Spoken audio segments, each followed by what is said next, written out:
Mari kita tidur dan berdoa. Semoga esok hari masih bisa jatuh cinta lagi pada kebohongan-kebohongan untuk sekian super ego kita yang sering brengsek. 2020.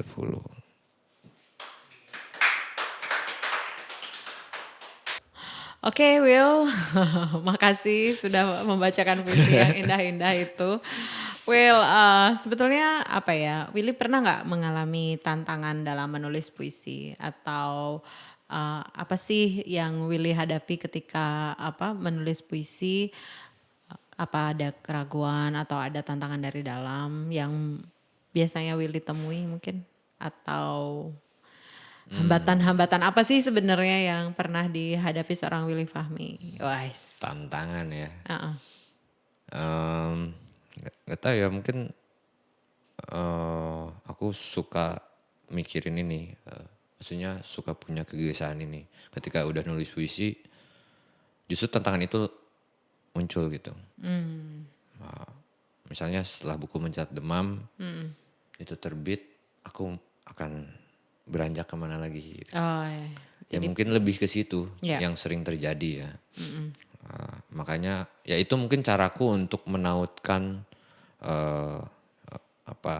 menautkan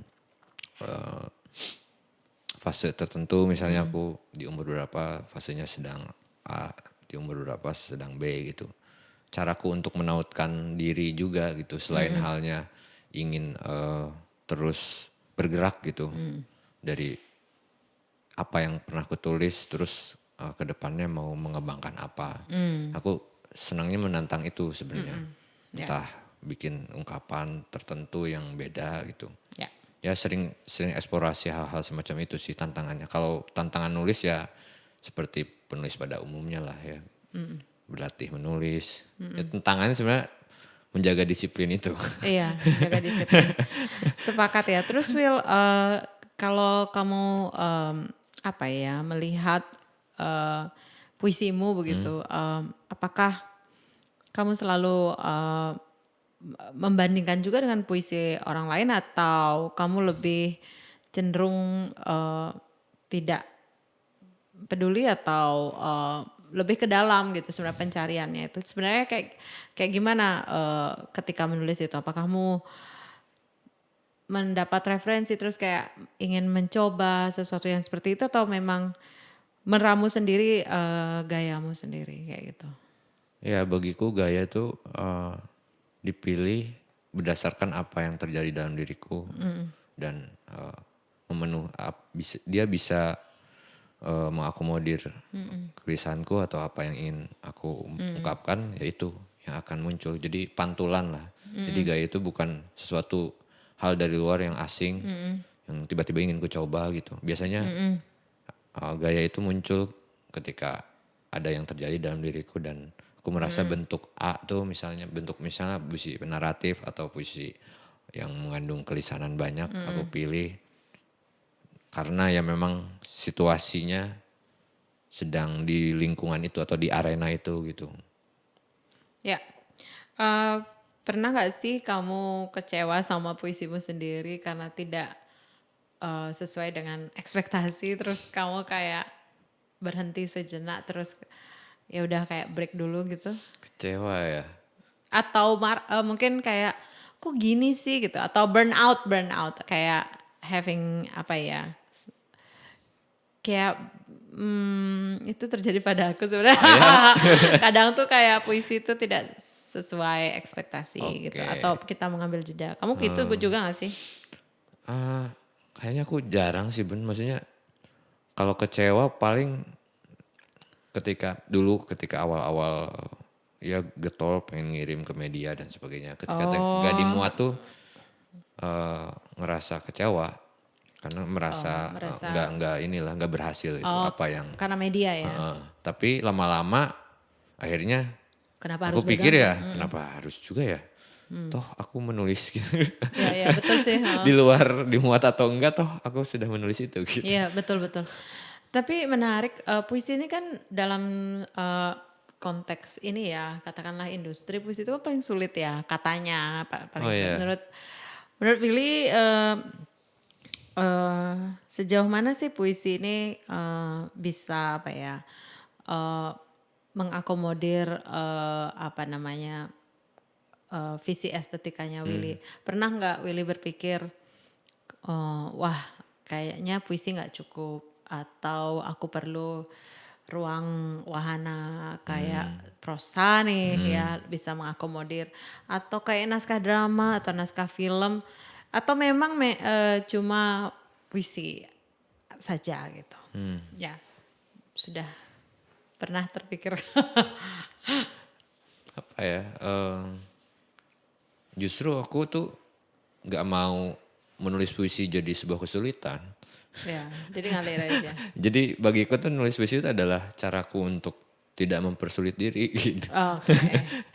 Tapi maksudnya tuh pernah nggak memikirkan apa visi estetika yang lain kayak menulis berdasar puisi tapi juga wahananya bisa ke pemanggungan atau ke prosa. Kan banyak teman-teman yang melakukan itu ya. Ya. Aku juga melakukan. Ya. Karena barangkali tidak puisi kan sangat apa ya, sangat personal base gitu ya. Pernah nggak juga Willy memikirkan hal-hal yang bisa dialihwahanakan dari puisi atau menulis katakanlah yang selain genre puisi gitu untuk apa ya menampung atau untuk menjadi wahana kegelisahan yang baru gitu. Kalau secara natural sih hampir kebanyakan tertampung di puisi gitu. Oh so far ya? Ya kalaupun aku So far. menulis semacam esai dan sebagainya biasanya itu tuntutan eksternal gitu. Ya. Entah Tapi disuruh kalau membahas buku atau iya, apa gitu. kalau visi estetikanya tetap puisi. Ya secara visi apa ya ragam sastranya ya ternyata aku terus di puisi gitu. Oh, Ya karena mungkin soal kenikmatan berbahasa gitu, mempermainkan kata dan sebagainya gitu. siap. Terus ini mungkin untuk generasi muda sih. Generasi muda emang udah tua. Gimana sih tips-tips menulis puisi Will yang kayak gimana sih gitu? Nulis puisi itu kayak gimana sih? Mungkin ini untuk saya juga boleh.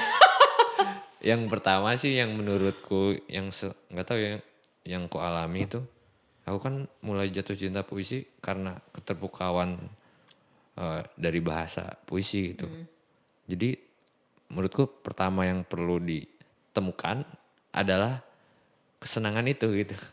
Ya, Sehingga kita mempercayai bahwa bahasa itu memberikan kita kesenangan lain, entah imajinasi, Yes. entah refleksi gitu, Yes. entah gagasan dan sebagainya gitu. Itu dulu menurutku, temukan dulu itu. Dan mungkin beda-beda ya orang bertemu dengan kenikmatan itu ya. ya. Ada yang perlu dipaksakan gitu, ada yang natural gitu. Ya, I think so. Mungkin ini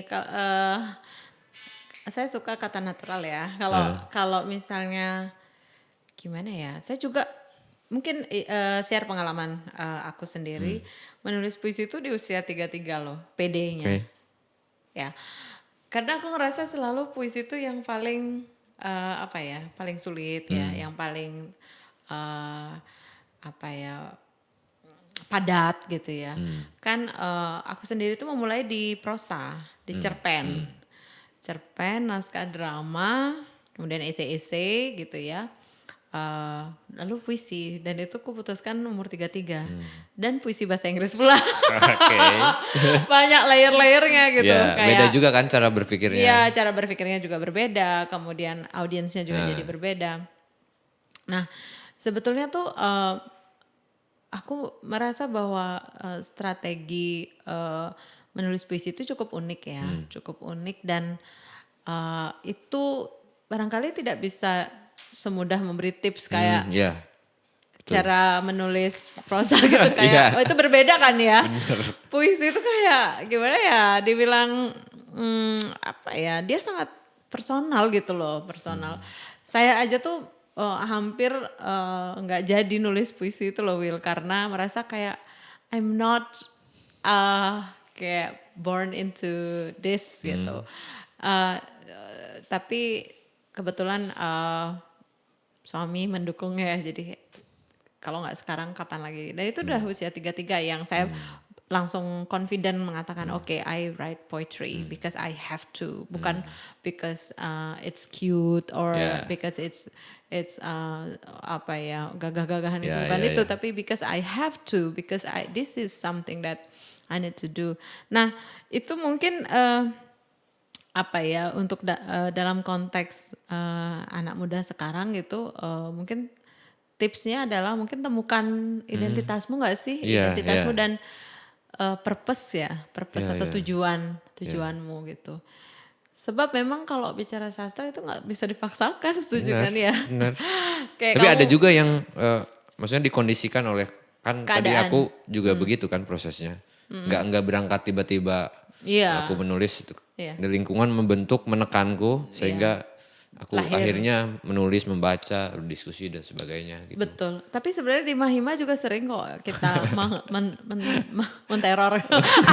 Iya, Kayak menteror. mana puisimu Rusdi, mana puisimu Son, dan mana puisimu yang lain. Jadi orang Ya. kesini tuh kayak harus bawa karya gitu loh gitu. Sebab apa yang kita bicarakan pada akhirnya adalah karya gitu. Ya. Tidak lagi urusan-urusan personal gitu, tapi karya gitu. Jadi Mahima juga melakukan intimidasi kalau Ya, enggak sih, percaya sebenarnya aku. kamu tuh intimidasi. Ya harus bener. Ya mana puisimu gitu. Jadi ya itu. Oke, pertanyaan berikutnya mungkin rencana-rencana Willy ke depan, kan ada buku puisi akan Ya. terbit nih sepertinya ya. Coba bisa Ada. diceritakan nih apa bedanya dengan kedua buku puisi sebelumnya. Ya. Ya, aku sedang nyiapin 3 manuskrip ya. Yang satu berbahasa Sunda, yang 2 lagi ya puisi berbahasa Indonesia. Yang satu sebenarnya itu bab terakhir dulu manuskrip unboxing, jadi ada 3 bab dulu. Terus aku pisahkan, lalu dikembangkan akhirnya jadi satu manuskrip. Yang terbaru itu puisi-puisi yang aku tulis di mulai tahun lalu 2024 sampai sekarang gitu. Nah, yang mungkin aku yang mau bilang yang terbaru aja ya. Kalau ditanya bedanya, nah sebenarnya ini juga pantikan setelah buku unboxing terbit gitu. Waktu itu muncul pertanyaan kan, bahkan dari teman-teman yang lain juga, setelah ini kamu akan seperti apa lagi, karena para pembaca atau teman-temanku ngerasa jomplang banget nih dari Mencatat Demam yang lirisnya kental gitu, murung, melankolis, tiba-tiba jadi unboxing yang sangat playful, sangat lisan gitu, pop culture dan sebagainya. Nah iya juga ya, terus muncullah pertanyaan gimana ya. Terus akhirnya di tengah perjalanan gitu setelah itu terpikir untuk nulis, aku kembali lagi nulis puisi liris gitu. Oh. Dan tetap mengambil, maksudnya tetap latarnya tuh latar urban gitu. Mungkin kadar unboxingnya entah diksi, entah latar tempat dan sebagainya atau benda-benda. Tetap ada. Tetap ada, tapi kadarnya nggak terlalu cerewet atau bertebaran kayak di unboxing, Oke. terutama bab satunya gitu. Iya, iya. Gitu, jadi kurang lebih manuskrip yang sedang kukerjakan adalah seperti itu karakternya. Jadi dia puisi liris, cuma mungkin bedanya dengan Mencatat Demam yang aku sadari adalah puisi-puisi yang di manuskrip terbaru ini dia nggak terlalu murung atau terlalu melankolis banget. Tapi mungkin dia lebih santai gitu. Tapi bukan berarti dia tidak punya kemurungan atau sinis gitu. Ya itu sinis itu selalu ada di puisi-puisiku sebenarnya. Oke. Karena aku mungkin pendendam atau mudah kecewa atau apa, ya cara Oke. sinisme adalah mediumku untuk Iya. merilis lah atau berdamai ya. Iya. Oke, terus pertanyaan terakhir mungkin ya, penutup, rencana apa yang paling ingin Willy wujudkan dalam waktu dekat selain puisi ya, selain Rencana. project lain, project personal mungkin. Astaga. Ini penting ini, kita udah dapat ketawanya nih, penting. Apa ya? Ayo melukat. Hah? Melukat. Apa itu melukat? Diruat. Astaga. Agar kesedihan luntur. Ya itu aja lah sebenarnya. Healing. Enggak ada sih sebenarnya yang Cuma itu aja. Enggak. Pengen sih tahun ini entah 3 buku langsung, entah salah satunya gitu. Ya. Itu rencana terdekat kalau di sastra gitu. Kalau di luar itu ada sih satu keinginan gitu. Aku kan ngelola toko buku gitu. Ya aku pengen satu waktu toko atelier ya. Aku namanya toko atelier gitu. Di Atelier Cermai di Rawamangun. Jadi kalau ada teman-teman yang ke Jakarta boleh mampir. Silakan. Di Atelier Cermai ada kedai, ada toko buku. Betul. Ada kolektif juga dengan berbagai programnya. Keren. Seperti halnya Mahima. Iya. Jadi aku punya mimpi sebenarnya. Karena kan di atelier tempatnya terbatas itu. Iya. Ya lama-lama kan berkembang sempit. Ya aku pengen Memperluas. iya maksudnya memperluas atau bisa jadi nyewa tempat yang lain untuk Ya. biar Lebih. toko buku fokus gitu. Ya. Ya itu sih salah satu mimpi terdekatku. Ya aku mengerjakan toko atelier kebanyakannya sendiri. Ya. Hampir semuanya sendiri. Ya. Sampai sekarang udah dari 2022 berarti. Ya. Good. Ya pengen pelan-pelan aja bikin toko buku gitu. Ya. Terutama yang memang aku ya bisa mandiri lah gitu untuk menghidupi dirinya. Ya. Itu sih mimpi terdekatku thank you, ya. Will. Oke Mahima, Oke. kita sudah berbincang-bincang dengan Willy tentang puisi, tentang apa ya kegelisahan seorang Willy dan juga visi-visi estetika seorang Willy dan juga rencana terdekat gitu ya. Makasih banyak Willy. Sama-sama. Good luck dengan semua proyeknya. Amin. Semoga sukses dan kita harus sering-sering bertemu gitu ya untuk saling memberi inspirasi. Sampai Siap. jumpa. Sampai jumpa teman-teman.